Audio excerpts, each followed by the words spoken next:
I am the Tofu Golem. Please enjoy the video.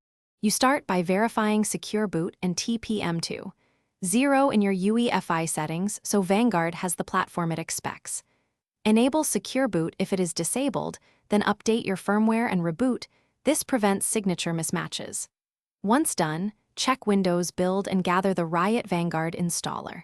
You must have admin rights. Run the installer as administrator. This first pass removes the most common platform-level blockers before we tackle driver signing and boot configuration.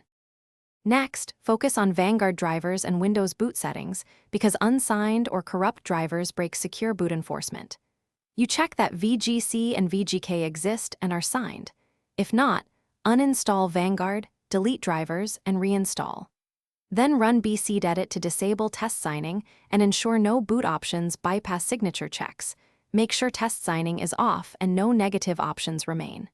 If a driver service fails, remove it with SC-delete and recreate using the installer so Windows loads the correct signed modules.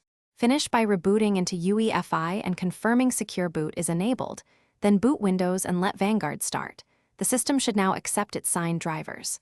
Run Riot's diagnostic tool and check Event Viewer for VGC or VGK errors so you know why a load failed. If issues remain, reset Driver Verifier or restore Secure Boot keys to default in UEFI, then retry.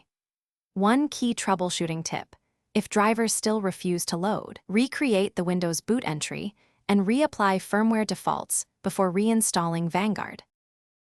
Thanks for watching. Consider subscribing if we helped you today.